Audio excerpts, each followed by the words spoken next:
I, probably like you, would like to own every great game I play, but because of money and shelf space, it's just not possible. I mean, look, that's it. That is 100% of my available game storage, and because I like things tidy, everything has to fit neatly on those shelves. Well, except the ones too big to fit, of course. So like it or not, we have to make choices. Some games make the cut, some don't. Now originally I was going to do a top 10 games I don't own list. But honestly that would have been boring because a lot of them would have been for the same reason. So instead I've changed it up. I'm Rolf from JestaThaRogue.com and these are the top 10 reasons I don't own great games.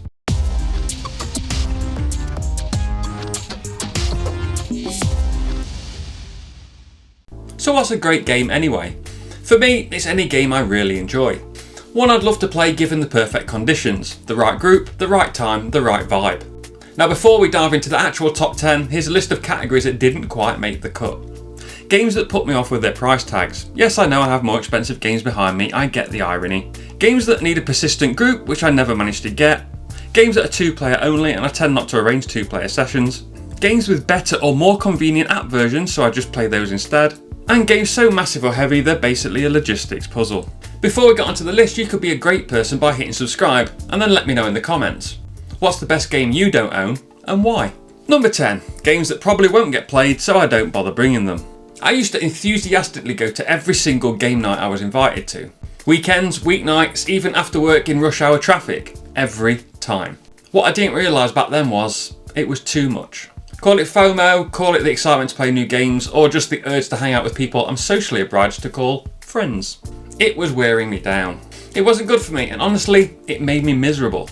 Now I limit myself to maybe 1 or 2 weekends a month, and plus the big cons of course. That means I don't waste time or bag space, more on that later, bringing games I don't think people are going to want to play. Take the Castles of Burgundy or Puerto Rico. Both classics, I played each of them once and really enjoyed them. But I think they were so overplayed in their heyday that people around me are just done with them. There is extra interest recently with the new overproduced editions, but the basic ones I would have had a few years ago, nobody would have wanted to play. Small World, that one's a mix. Half nobody's interested in it anymore, and half I've never had a group keen on it in the first place. To be fair, among the games I do own, anything older than 10 years old tends to struggle to hit the table. And then there are IP based games. These fall into a weird dead zone. Some people don't like the IP, some don't know the IP, and even if they do, they still may not like the game. You can sometimes get away with a lesser known IP like Dead by Daylight, but the big ones? I once bought Game of Thrones The Iron Throne. Half of the group wouldn't play it because it was Game of Thrones, and the rest wouldn't play it because it was basically Cosmic Encounter. I sold that game unplayed. So now I avoid games that I think will be met with apathy, confusion, or outright disgust. Few things are as humbling as you watch your group go silent as you slowly return a game to your bag. Number 9, it's just another Euro and it will never make the cut. Because I've limited how often I go to game days, I'm highly skilled at assembling the most powerful piece in a board gamer's arsenal. A perfectly tuned board game bag. My ideal bag must meet 3 essential criteria. 1. Be light and comfortable enough to carry, because honestly I'd rather turn up empty-handed than throw my back out lugging an IKEA bag full of mediocre regrets. 2. Contain exactly 5 games. 1 long or heavy game, 2 medium weight games, and 2 light filler or party games. This gives me flexibility based on the player count, time restraints, and gives me plenty of time to play other people's games because it's not all about me. 3. It contains only games I actively want to play right now. And that last rule is a killer because some great games don't make the cut because they're not speaking to me right now. So only bring 3 pretty much medium to heavy games to any game day. That's it. So while games like Argent the Consortium, Bora Bora or Concordia are excellent, they're just not pushing ahead of others in rotation. Take Suburbia, one of my favourite games of all time. Haven't played it in years. You can spot it behind me in early videos. Sold it. Moving forward you can see it's gone and now the collector's edition is behind me. Of course also sold, too big, terrible insert, emotionally draining. If you look at my recent videos you'll not only see that I've lost over £40 in that time, thank you, you're very kind, but now I have the second edition. Do you know how many times I played Suburbia total in the last 9 years? Once. I've got about 20 games behind me I consider medium or heavier. If I take 3 per month, that's 7 months just to play each of them once. Assuming I don't skip a session, don't replay one, or don't buy any more games. Which I absolutely will, let's not kid ourselves. Number 8, thinking of teaching gives me sometimes a literal anxiety attack. I used to own all of these, but eventually I had to admit something. Just thinking about teaching them was making me feel anxious, and not like a bit, oh this would be a bit tricky, no, I mean a literal anxiety. These days, my 5 game bag means I only need to brush up on a handful of rules before a game. That way I can sleep soundly without spiralling over whether I can explain the difference between a shipping bonus and trading tiles in Terra Mystica Merchants of the Seas. Which is a true story, I skipped that game day entirely. Let's start with Argent the Consortium, a brilliant chaotic wizard school worker placement game that eats the entire table. And my will to live during the rules teach. It's the only game where I printed out a full A4 sheet of rules to read out, not during the teach, after the teach.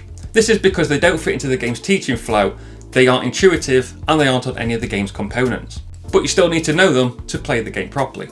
3 more, different games, same headache. They all have that weird problem where you have to explain the end of the game before you explain the beginning. And the beginning doesn't make sense if you don't know how the game ends. I like teaching games when they flow logically. You do A to do B gets you C gets you points, most points wins, done. If I have to reorganise a whole mental flowchart in my head just to teach a mid-weight game, I'm out. It's not worth the stress. Eminent Domain is a deck building action selection game set in space. Roll for the Galaxy is pretty similar in some ways, but with dice I guess.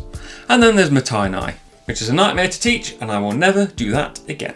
Number 7, the frustratingly Fiddley. 3 games, 3 very different types of Fiddley, 1 shared fate, not making the cut.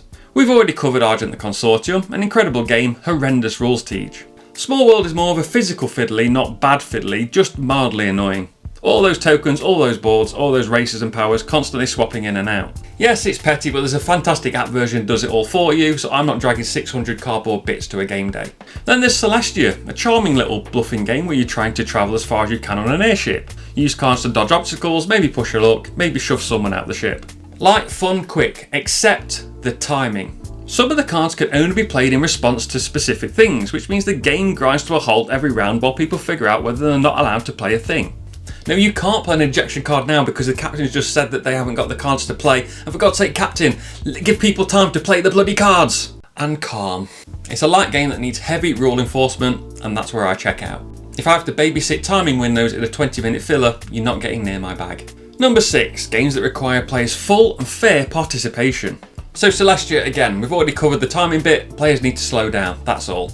But this entry is about something completely different. These are games that only work when everyone is genuinely playing. Not coasting, not trolling, and definitely not checking out.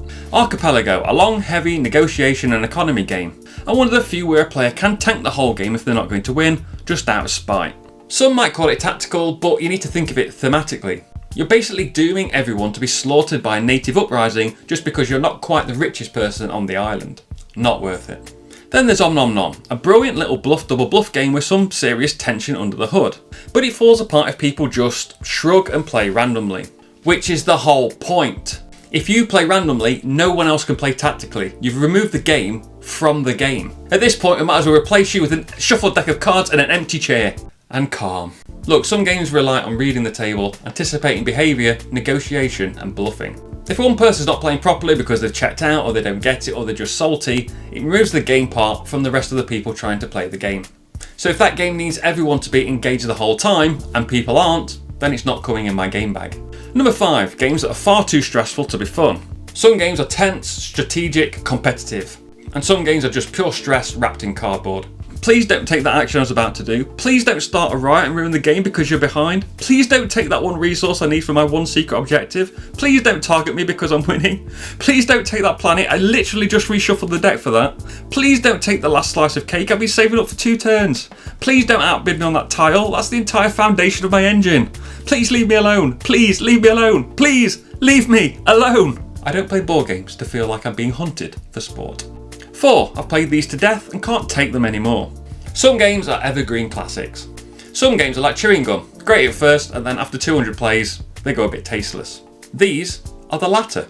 Codenames is a fantastic party game, it's clever, it's simple, it's like background noise at this point. Spyfall just makes me tired thinking about it, even when I'm not the spy I feel like the spy, sweating, stalling, inventing lies about scuba diving at a space station cafeteria. As for the One Night series, I've kept supervillains for nostalgia's sake. I sold the rest, including that absurdly oversized collector's box. Bezier Games, if you're listening, for the love of shells, fix your box sizes. But seriously, I've played these games to death. So many times that even think about them makes me feel a bit sick.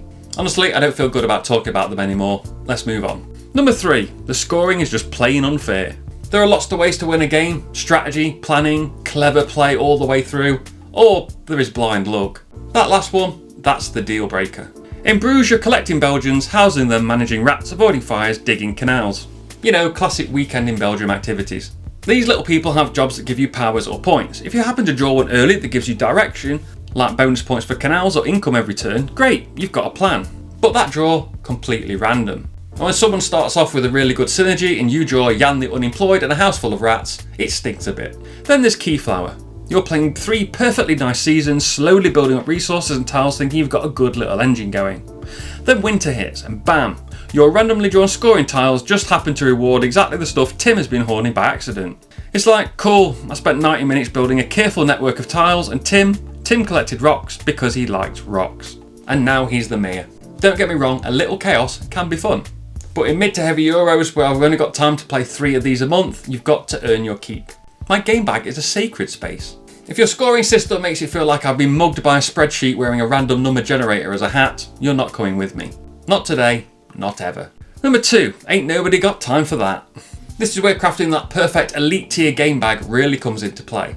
You only get one big beast in there, one heavy game, one long game, one epic saga of cardboard and stress. Because once that goes in, it eats the day. The rest of the bag might as well be decorative cardboard inserts. You know the kind of game, the one where setup takes longer than the actual playtime of a game. And then there's Codenames. This is supposed to be a 10-minute party game. That's the pitch.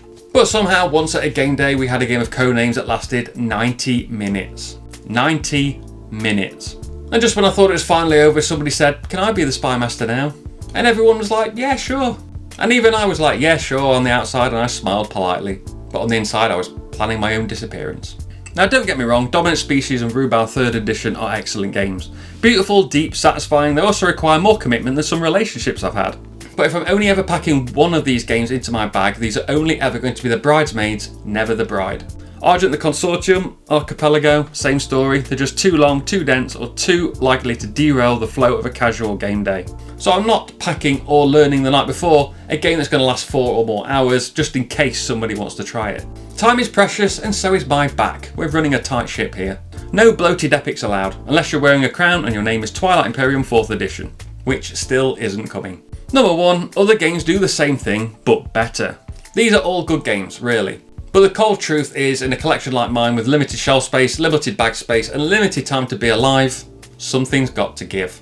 And when a game does something well, but another game does it better, then better always wins. All of these are deck building games. All were in my collection. I currently don't own a single traditional deck builder, although I do kind of want to rebuy Xenon Profiteer because it's weird and I like that. Shh. Even stuff like Hero Realms, which I also sold. Flexible player counts, fast play, great art, but it's not getting played, it's not getting packed. Deck builders, as it turns out, are the easiest genre to admire from afar without ever actually taking them to a game day. Sentinels was great, still is in theory, but Marvel Champions outclasses it. Sorry Tachyon, you're the best, but I'll be playing as Quicksilver from now on, and no one's calling him a poor man's Tachyon except me, just now. Adrenaline was a cool, overlooked arena combat game, but then Starcadia Quest Showdown came in like its flashy younger cousin with miniatures, campaign play, and a cartoony charm. Of course, the campaign required an actual group to play, so I actually sold that without ever playing a single campaign game, or even a single scenario. Look, it's all about potential, okay? Finally, Thunder Alley. Fantastic racing game, really clever, tight systems, but I've got Apocalypse Road, same game system with guns. Does that make it a better game? Well, you're not listening. It's got guns. So that's the theme here. I'm not dumping games I don't like, I'm letting go of games that have been replaced. Good ideas replaced by better execution. Old favourites quietly outshone. Shelf space claimed by newer models with shinier upgrades. That's just how it works. In the end, this shelf is not a museum. If it's not getting played, it's not staying. Thanks for watching. What games do you not own or no longer own? Let me know in the comments below. You can find links to Insta, my blog and YouTube in the description below. If you'd like to support the channel, you can do by liking, sharing, subscribing and hitting the thumbs up, and of course ringing the notification bell. I've been Rob aka JestaThaRogue. I'll see you soon.